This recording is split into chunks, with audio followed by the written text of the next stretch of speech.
Please be seated.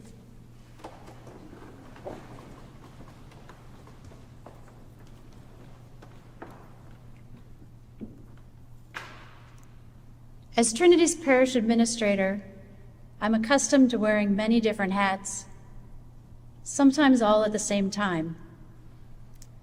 Today's the first day I'm putting on my preacher's hat. It's a gift for me to be here with you this morning, sharing some gospel fruit. I have a print based on today's gospel text that hangs in my office. It reads, "I am the vine, you are the branches, remain in me." It's a reminder to me that as long as I remain connected to my source, abundant life as I have experienced it will continue to flow through me and enable me to have an impact on the lives of those around me. So what is this abundant life? In today's gospel reading, abundant life seems to have a lot to do with abiding and bearing fruit. The Greek word for abide, meno, might also be translated as remain, stay, continue to exist, or persist. It occurs 40 times in John's Gospel.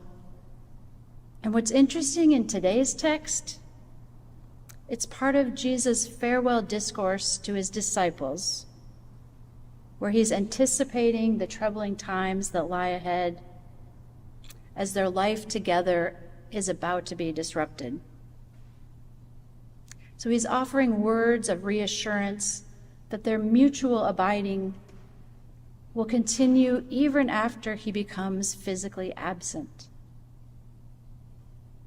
Abiding, abundant life happens in community, with God, with one another, but it's no longer limited to time or space.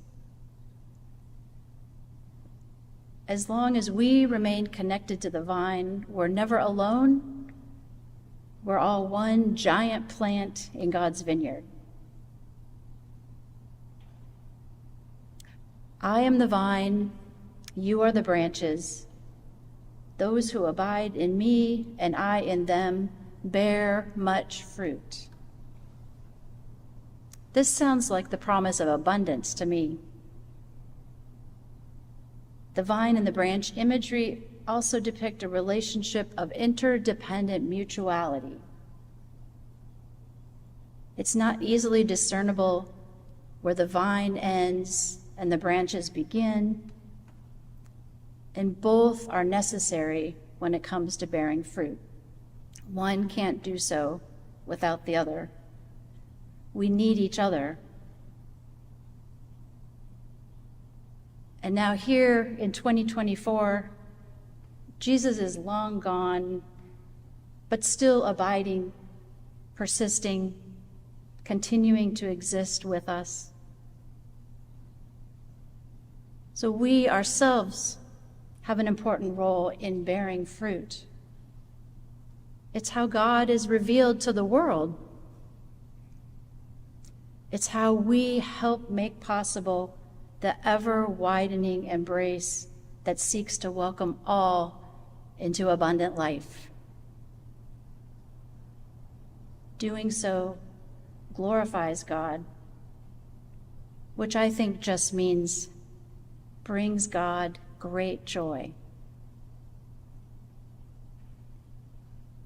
When we abide in the vine, we're rooted in that abundance. God's love poured out for us through Christ is now feeding each of our own lives, our branches. We become stewards of the fruits of our time, our talents and treasures, our works, our wisdom, and our wealth. Bearing fruit, making God's love known to others, is one of the ways in which we ourselves experience that very same love. Giving and receiving become one and the same when we belong to one another in beloved community. What is nurturing to the health of your branch is nurturing to mine, as we're all grafted on the same true vine.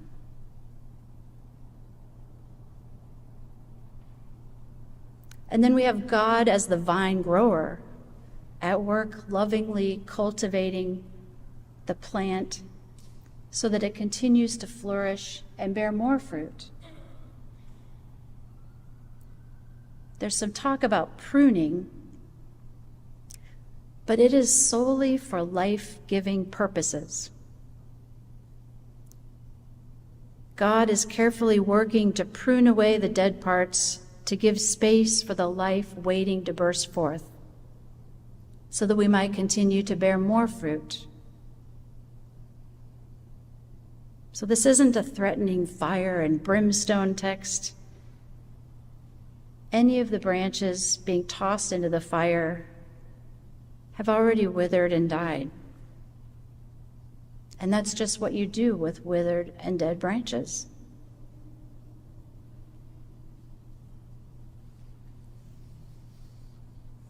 Now, I'm not a green thumb by any means, but as I witness those who are, I notice a kind of beautiful, intimate devotion and attentiveness to the plant's well-being. And I'm completely mystified by how they always know exactly what the plant needs in order to flourish. This plant needs more water. This one's getting too much water. This soil needs more nitrogen. This soil has too much clay. And what about deadheading and pruning? How do you know how much to cut and when? God as the vine grower is the master gardener who has been faithfully cultivating this universal plant in which all people, all creation, are united through one true vine. And it still flourishes 2,000 plus years later. I can't even keep a basil plant from Trader Joe's alive for more than a week. This abiding, persisting, unapologetic love is the kind of transformative love that changes us. It's unabashedly inclusive, and our own souls are directly nourished in the process as we're called to share our fruits with one another and with the world. Abundant life is simply the kind of life God intended for us all along.